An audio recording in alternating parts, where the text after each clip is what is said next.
Welcome back to the Beyond the Buckets. We've got a very exciting guest today.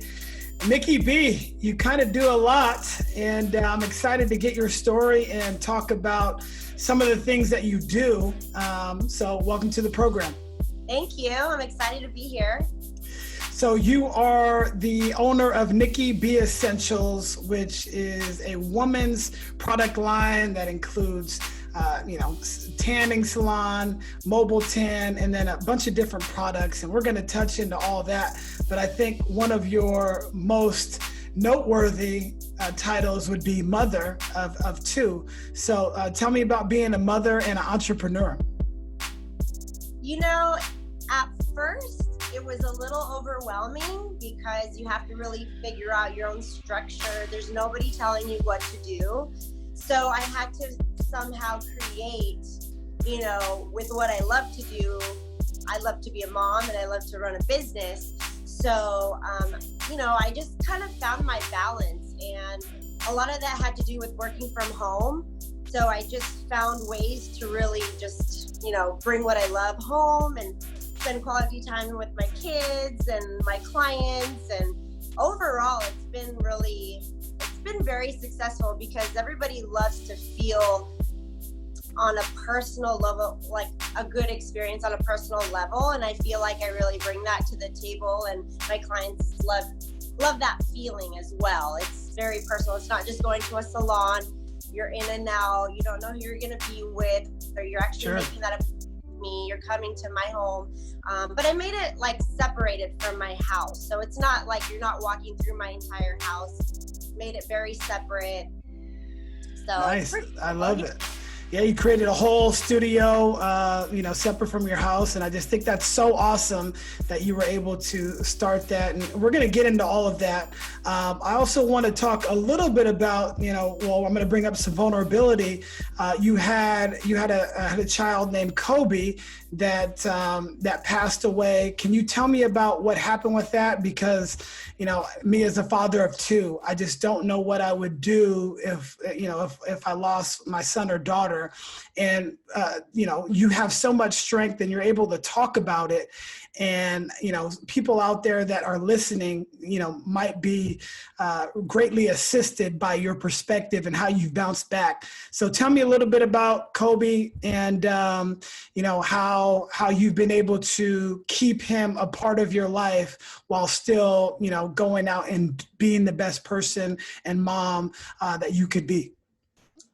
I can really talk about this topic for a long time. So I've, over the course of, a couple years now, he was my first child and I was 24 at the time. So when he passed, I gave birth to him. He lived for 2.5 months, and, I experienced the whole pregnancy. I gave birth, I had a baby shower, all of the above, and it was just a hard time because he wasn't born normal. So he needed that extra care, intensive care. And, my pregnancy was perfect until, towards the end of my pregnancy, it was like, okay, your checkups, and we're zapping we're doing a little zapping to kind of create that heartbeat to kind of, increase and activate the baby. Kind of like if you're working out, they kind of zap it to see the heart rate go up, and it just wasn't going up. So they did an emergency C-section and found out that, there were a lot of complications. So he lived with us for 2.5 months in the NICU. We never got to bring him home. And it was a really hard time. It was a dark time in my life. And, I was scared to get pregnant again because I didn't know if it can happen again. I never really knew answers, and I never really knew what happened. So my doctors beforehand were like, you're young, you're fine, everything, your pregnancy is totally fine. And then that happened, and they were like, oh my gosh, like everybody just got struck with like lightning. It was just like, so going, forward and passing a year, 2 years, it was just, this really helped. Like my airbrush tanning, when I started the business, I really wanted to feel somewhat normal and busy because I would find myself very like sad, and everybody has their own ways of dealing with a loss. And for me, it was my first loss, and Right. you know, child. So I didn't really know what to relate it to. I had all my emotions were just coming as they were coming, you know? So, you know, my husband and I mean, I call him my husband, but my fiance, we decided to kind of like get my mind off of things and focus on, like, you know, the airbrush tanning business. And I just pursued it as a hobby, and I really felt like booking clients early in the afternoon to, like, you know, get me up for the day.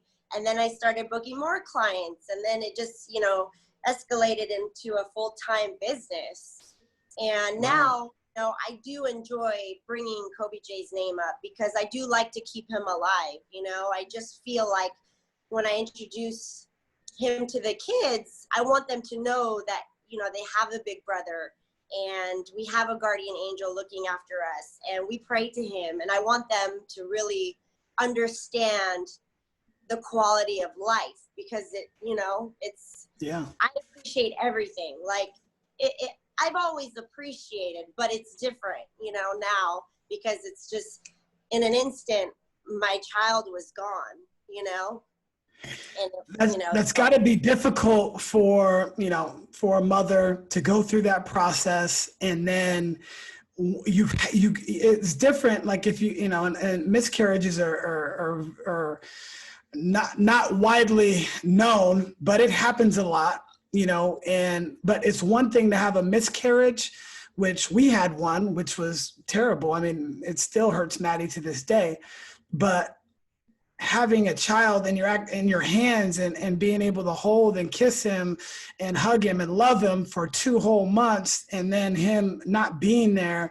How long did it take for you to kind of get past that depression?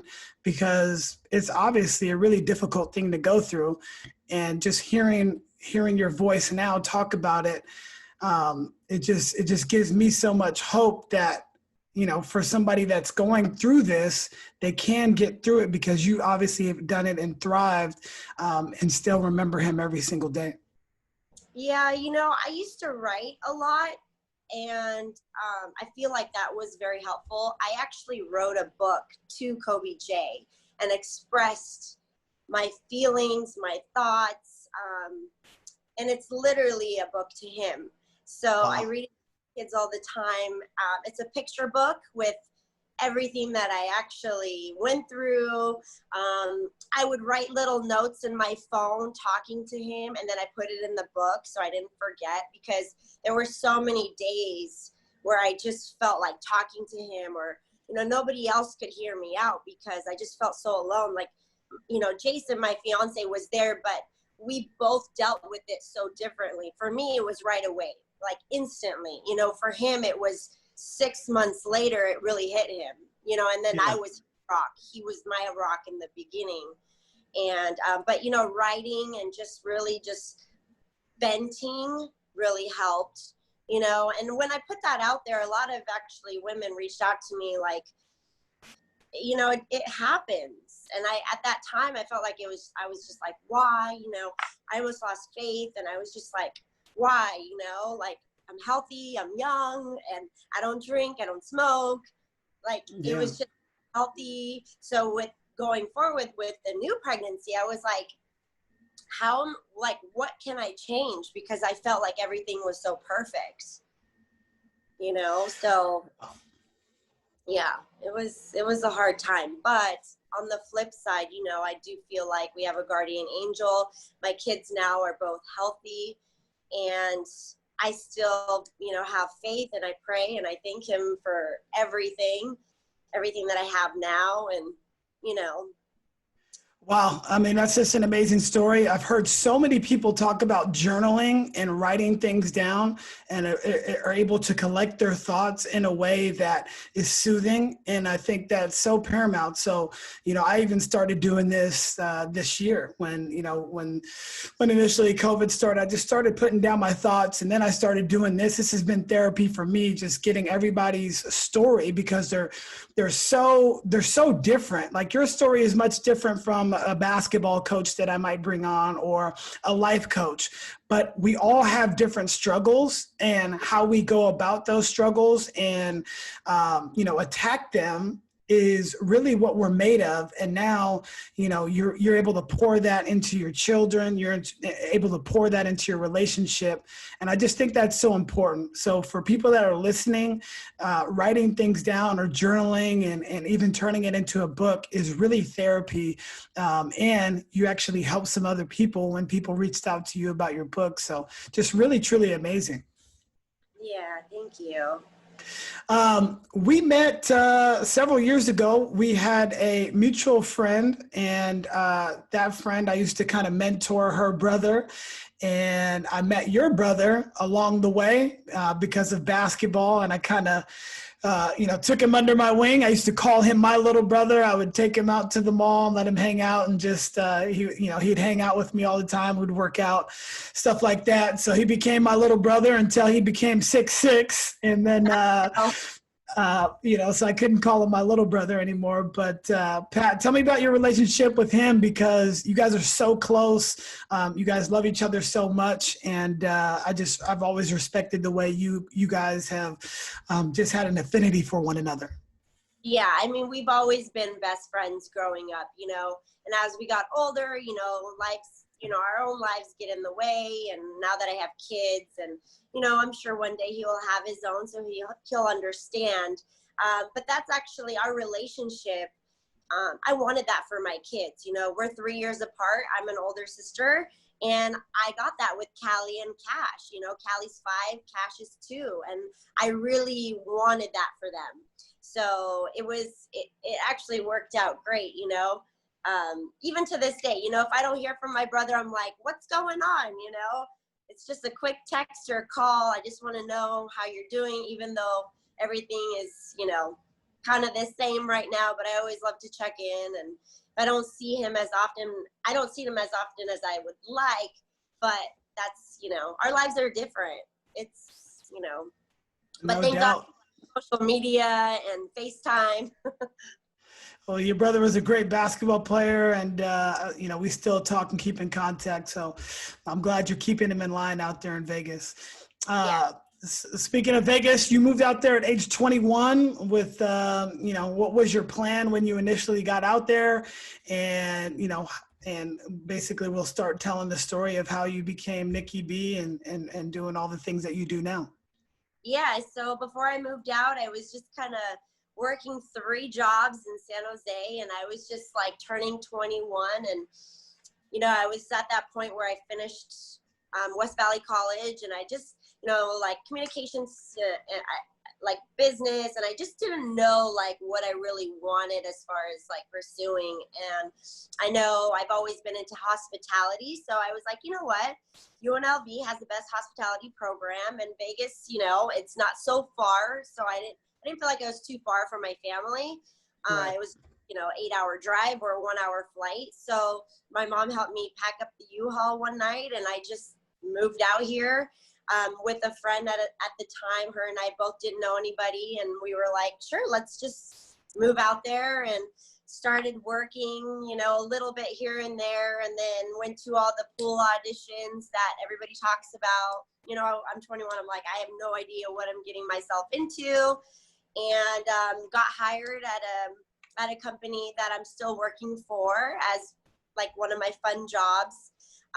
But then at the same time, it's just part-time. So now I'm full-time doing my airbrush tanning and building my own brand. And so it actually kind of worked out. But initially I gave myself three to 4 years to kind of go to UNLV, study, but I didn't really know what I wanted to study. I just knew it was hospitality. So then when I got into hospitality, in the industry that's here, I just didn't know if it was really for me. So then when I got into the beauty industry, I was like, you know what, this is more my niche. So I just rolled with it and created like something more for me. And yeah, and so many people don't really know what they want to do, and so you have to just stretch yourself a little bit, get outside your comfort zone, and that's kind of what you did by getting out of the area. Like you said, you're working 3 jobs here in San Jose, and yeah. you didn't see, the light at the end of the tunnel or where you wanted to go. And so you took a step out on faith and went out to Vegas. Like you mentioned, you started getting in the industry, you learned and met so many people. And you have a funny story about how you actually started your tanning business, which is a pretty good story. Well, I'll let you tell it. So tell me how you initially started. You brought it to your GM and said, "Hey, can I tan the staff?" I just took like a couple training courses, a couple online training courses, and then I'm like, okay, I got to start. I'm such a like one-on-one visual person, so I can only read so much and try to learn so much. I have to physically do it myself. That's the only way I'm really going to learn. So I just, told my GM of my nightclub at the time, and I said, hey, are you okay with me just spraying the girls for New Year's? I bring in my tent and my spray gun and I just knock them all out, He said, go to town. Totally fine. Do it in the bathroom so nothing gets everywhere. And sure enough, it was like at least 10, maybe 15 girls, and, just charged $20. And I was like, let's do it, and everybody loved it. The feedback was great. I checked with all of them a couple days after just to kind of see how everybody liked it. And then told Jason, I'm like, listen, like this could be like some extra cash here. This was like a fun hobby. Everybody was feeling good, confident, wanting to schedule another one. So I was like, okay, I'm on to something. Yeah. And so you basically struck while the iron was hot, and then you were able to get a clientele with your group. And that's really how it works. Even as a basketball coach, I tell everybody how I got started was I trained one kid, and that one kid turned to all his friends, and then his friends turned into a team. And then I just started coaching and getting a name for myself. And that's similar to what you did in your industry. And everybody, when they go on vacation, when they go to Vegas, they want to make sure they look their best because, Vegas is such a melting pot of individuals, and everybody's trying to put on their best face or their best personality or whoever they want to be. And my wife included, anytime we go on vacation, she's going to get a tan. And we've seen very terrible tans that she's had, and we've seen great tans. And you've done such a great job. I mean, you have clients like J-Lo that reach out to you. So anybody that comes to Vegas, which is, like I said, a melting pot, people are coming directly to you to be their tanner. And I just think that's so cool. Tell me how it was, working with J-Lo.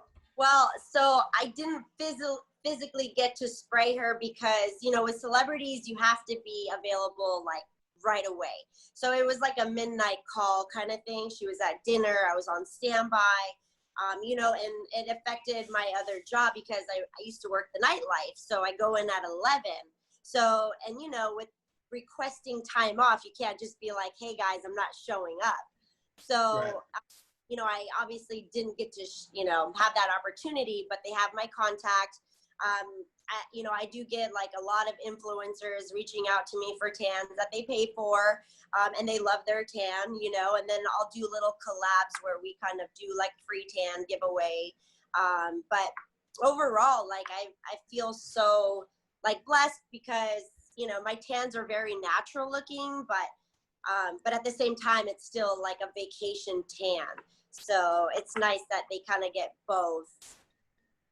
Right. No, I mean, it's just an intersection of what you like to do, which is be around people and help them. And then something, that you were good at because you studied for it and you put together your own product line and all of that. So I just think that's so cool that you were able to do that. Tell me about picking your product line, because you're not just you don't just have a tanning salon, you do have mobile services as well. And then you started your entire line of products. So tell me about that.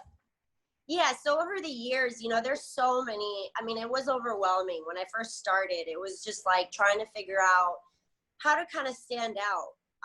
And I'm not the type of person to kind of just be like, okay, what's she doing? I just really focused on myself and what worked for me.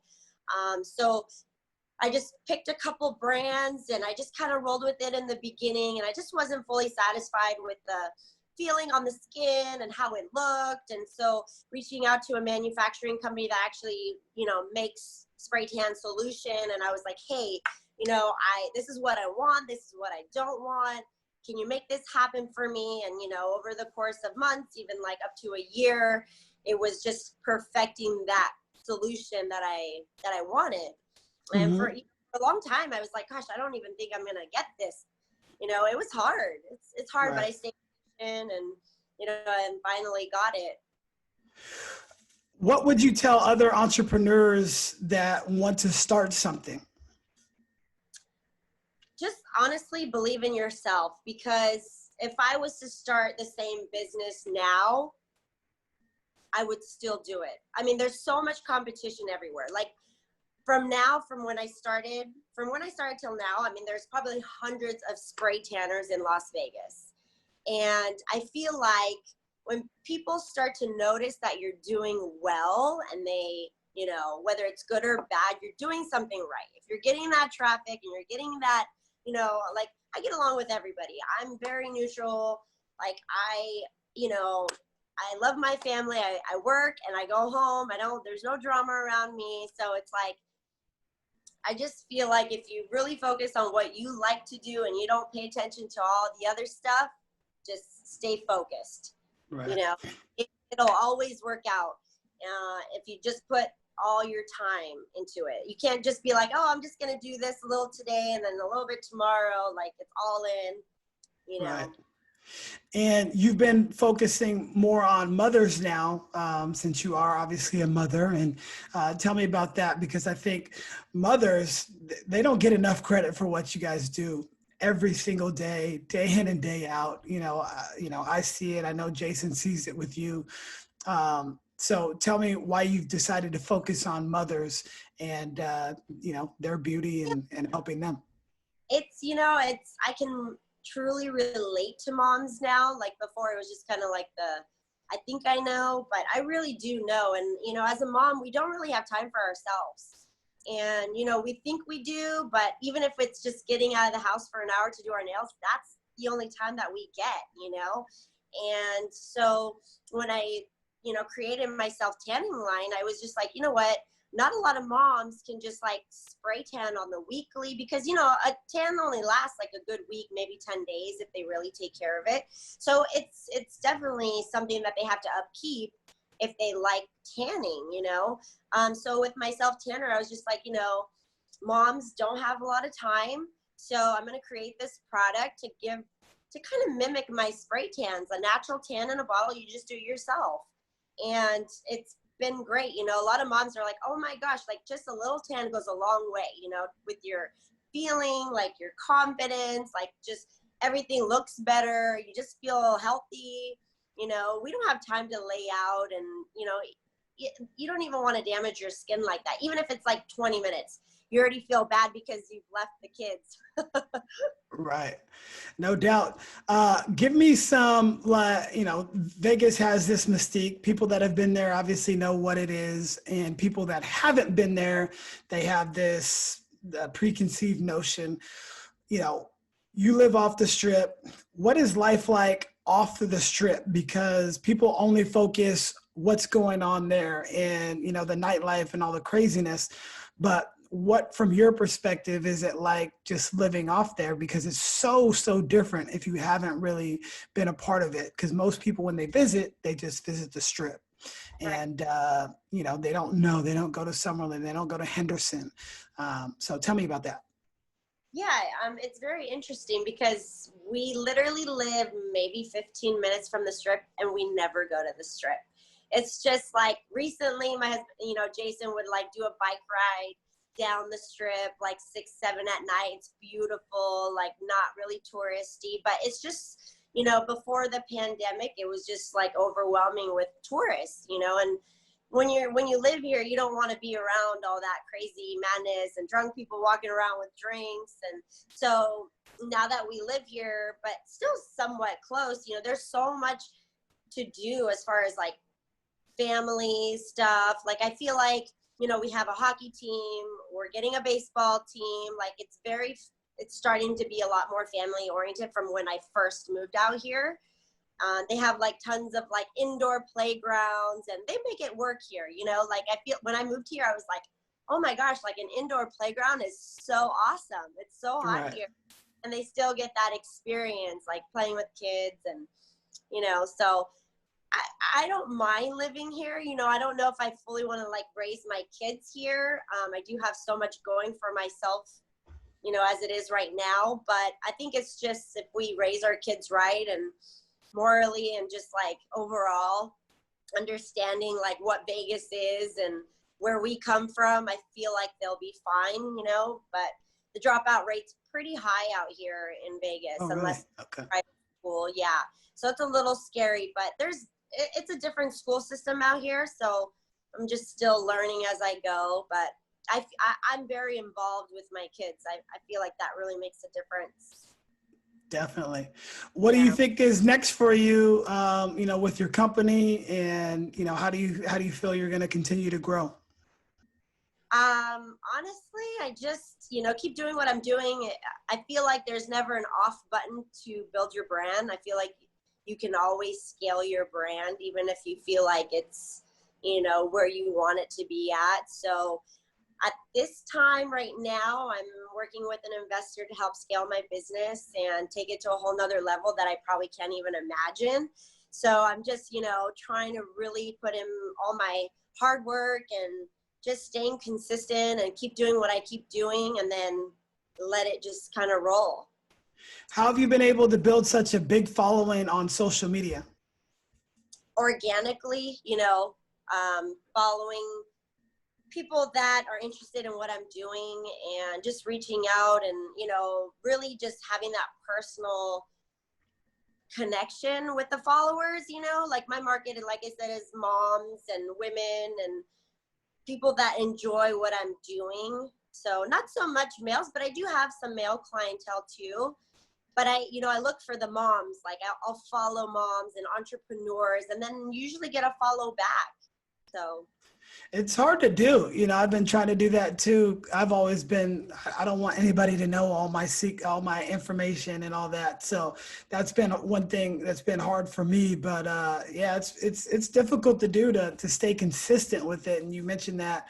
How have you been able to remain consistent? Because you have to post every single day in order for people to follow you. And you mentioned to me on our pre-call that the next time they see you could be the time that they buy your product. And for somebody like you always have to continue to grow.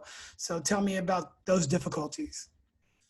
yeah, I mean, every time I post, I feel like it's just a reminder to either order my product or schedule a spray tan. And I feel like it's benefited me a lot. It's sometimes hard. Like I'll post twice a day, but I have two different accounts. I try to keep my airbrush tanning separated from my self tanning product. They're two different brands, even though they're still same under Nikki Bee Essentials. But I still try to keep them different just in case, one really takes off and I don't want to confuse, the customer like, oh, this is a spray tan. No, it's a self tanning product. So Right. similar but different. But yeah, staying consistent is huge. They have a lot of apps now that you can schedule your posts, but I'm still by the book. I'm very old school. I still like to do it all myself. Gotcha. Tell me this while we wrap it up. You've got a dinner party. You can pick 5 other individuals that you can invite, people that could be dead or alive, somebody that are, individuals that you think would bring a great conversation, and just, yeah. So tell me, who are your top 5 dinner party guests, Oh man, I feel like and why? why? Okay. So just recently, I feel like I've been listening to a lot of podcasts, and Jenna Kutcher, she's one of the few that I actually listen to. She's a entrepreneur. She's a mom. So I've been very like interested, intrigued, and just fascinated with everything and her whole story. So I'm very like up to date with what she's doing and how she started and she's great. I definitely recommend her. As Okay. far as I feel like, well, females and males, but like Grant Cardone is somebody that I was recently like just like introduced to, not physically, but like who he is and what he does, and super inspiring, you know. I love all this. Like, I feel like I'm still new to the whole business side, so here I am like building my brand, but then now I'm trying to really, you know, scale it myself. Like, I feel like I just want to do it all.